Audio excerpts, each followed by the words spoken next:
observation of situations, circumstances, and other folks' lives. Little did I know God was going to have me do an internal examination of mine.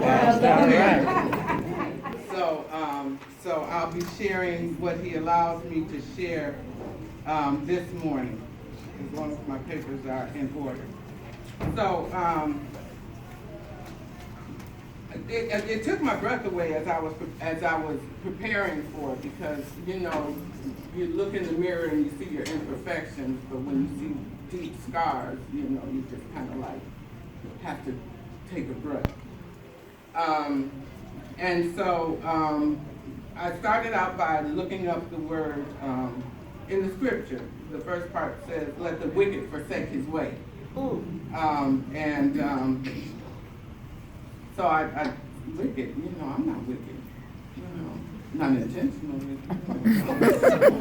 but I still needed to look up the definition for myself. So the International Bible Encyclopedia gave the definition of wicked according to the Bible: the state of being wicked, a mental disregard for justice, righteousness, truth, honor, virtue, evil in thought and life, depravity, criminality. I thought to myself, well, that's not me.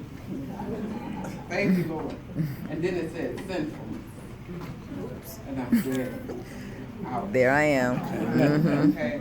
And then Romans 3:23 came to my mind, and it summed it up and says, all have sinned and come short of the glory of God. Right.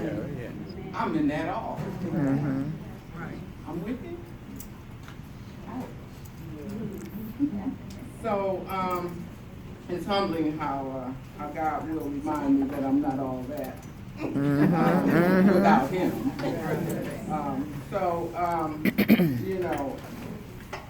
And then it says, and the unrighteous man his thoughts.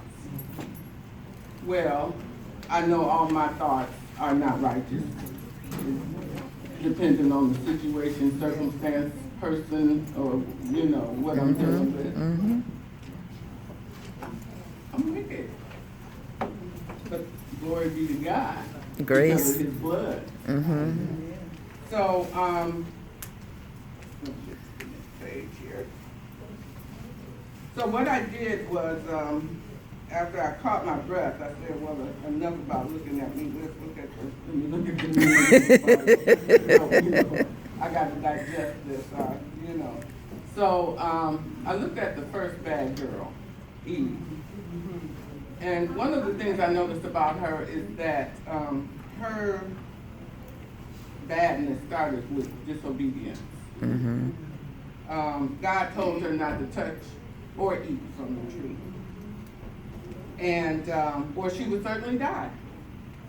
But what did she do? We all know. She touched it and she ate it.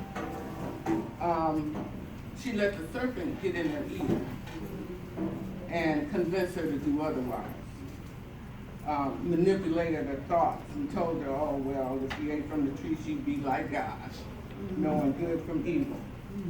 And not only did she listen and take that in, she went and got a partner in crime. She went to Adam and had him join in her sin. And then looking at Eve, when God came looking for them, they had covered themselves with leaves and hid behind a tree, was hiding, and because they knew that they were covering up their sin.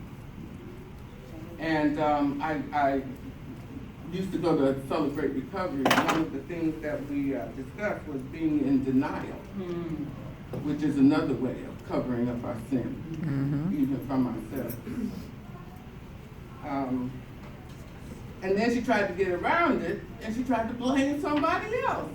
And I thought, wow, it's just snowballing here.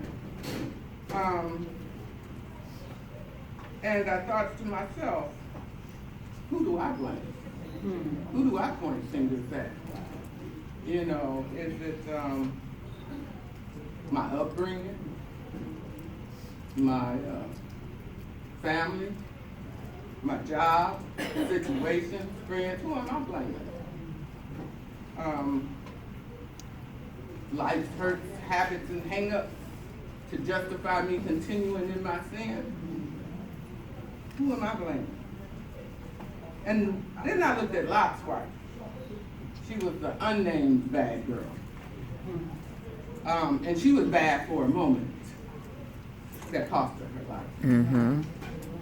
Now, we know the story of Sodom and Gomorrah, and God was destroying Sodom and Gomorrah, and God told them to leave, and he told them, you know, flee for your life.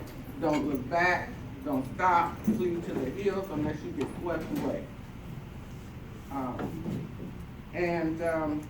He sent 2 angels, and they gave him God's message. And her and her family had already left out of Sodom. Her and her family. And as long as I got my loved ones with me, you know, we good. Everything else can be replaced.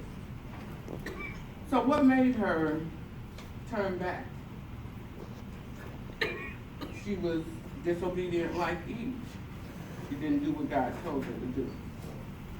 Her and her family had escaped with their very lives, but instead of being thankful and grateful for God's mercy in sparing their lives, she was instead looking back, yearning for her old life, remembering people, places, and things she had left behind.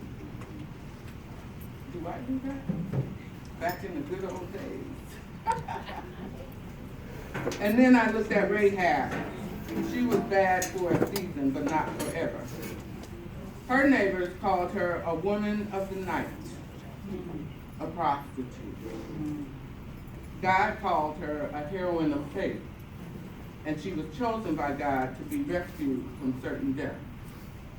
Now, I don't think God really approved of her lifestyle, but what caused her to make those choices?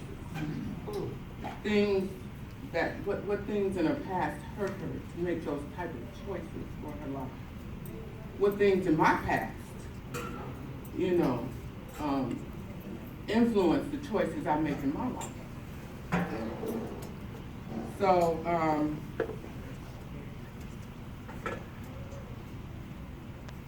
that was the mirror again, you know, that deep breath moment. But she risked everything to protect the men that Joshua had sent as spies to Jericho. She was given an opportunity to make a conscious choice for God based on what she knew about him, and she responded with faith that resulted in action. Based on what I know about God in my walk with him now, what choices am I going to make? Am I going to be bad for a season or forever? Mm-hmm. And that's in every moment that I have a decision to make on how I'm going to handle that situation, that circumstance.